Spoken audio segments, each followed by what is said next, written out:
মনি foundation থেকে 85,000 টাকা দেয়। সেই টাকার মাধ্যমে আব্বুর সুস্থতা হয়েছে। আমার বাবা একজন শারীরিক প্রতিবন্ধী। যুদ্ধের সময় আমার বাবা দুটি পা চলে গেছিল। তারপরও তিনি অনেক কষ্ট করে পড়ালেখা করে ডিগ্রি পড়ালেখা করছেও। তার পরবর্তীতে একজন বেসরকারি স্কুলের শিক্ষক।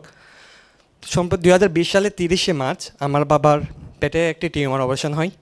সেই টিউমার অপারেশন করার পরে সেখান থেকে প্রায় 4 কেজি 600 গ্রাম একটি টিউমার পাই। তো ভাগ্যের নির্মম পরিহাস যে তখনকার এমন পরিস্থিতি যে বাংলাদেশ থেকে ভারতে যাওয়া ক্যান্সেল হয়ে যায়, ভিসাটা ক্যান্সেল হয়ে যায়।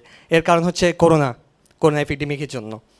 তো পরবর্তীতে আব্বুর ক্যান্সারটা থেকে আব্বুর টিউমারটা থেকে ক্যান্সার ধরা হয়। ধরার পরে মেইন কথা হচ্ছে আব্বুকে যখন আমরা অপারেশন করতে নিয়ে যাই, বাংলাদেশের ডাক্তারগুলো অপারেশন করতে চায়নি। এটার মেইন কারণ হচ্ছে করোনা ছড়াছড়ি, ডাক্তাররাও লকডাউনে বেরোতে চাচ্ছিল না।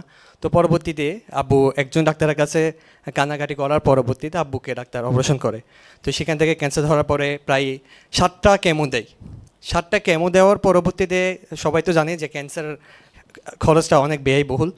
তো আমি ছিলাম ঘরের বড় ছেলে, আমার একজন বোন ছিল। তো মানে আব্বুর অবস্থা দেখে আসলে আমি মানে বুঝাতে পারতেছি না যে মানে আমার আব্বুর একটা রাত গেছে প্রায় 1 বছরের মতো। মানে আমি আমার রুমে বসেই কান্না করতাম। আমি ছিলাম এইচএসসি একজন ক্যান্ডিডেট পরীক্ষার্থী। আমি কখনো আমার আম্মা আমাকে সবসময় এসে বলতো যে তুই পড়ালেখা করে যা, তোর বাপেরটা আল্লাহ ভালো জানে। তো আসলে এটা বলার পরও আমি যখন দরজা বন্ধ করে দিতাম, আব্বু যখন রাতে কান্না করতো, না আমি আসলে সহ্য করতে পারতাম না এগুলো। প্রচুর কষ্ট পাইতাম।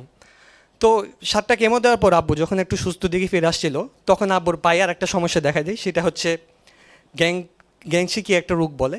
তো ডাক্তার বলছিল যে আপনার পাটা কেটে ফেলতে হবে।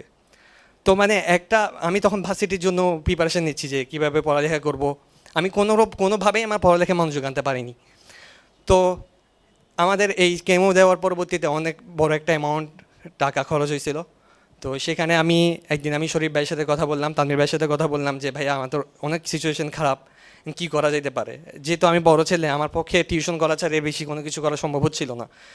তখন শরীফ ভাই, তানভীর ভাই আমাকে রিপোর্টগুলো দেখানোর পরে আমার আব্বুর জন্য প্রায় মনি ফাউন্ডেশন থেকে 85,000 টাকা দেয়। সেই টাকার মাধ্যমে আব্বুর সুস্থতা হয়েছে। তাছাড়া পরবর্তীতে আব্বুর আবারও পায়ে সমস্যা দেখা যেতে পারে, যেহেতু একটা ট্রেনের অ্যাক্সিডেন্ট। এটা নিয়ে আসলে ভালো থাকা যায় না। তো যাই হোক, মনি ফাউন্ডেশন একটি বৃহৎ উদ্দেশ্যে নিয়ে মাঠে নেমেছে। তারা বাংলাদেশের জনসাধারণের সবার জন্যে, চিকিৎসার জন্যে কাজ করে যাচ্ছে। তাদের সেই কাজটি বাস্তবায়ন করার তৌফিক দান করুক তাদেরকে। আমি আমার এইটুকু বক্তব্য বলে শেষ করছি। আসসালামু আলাইকুম।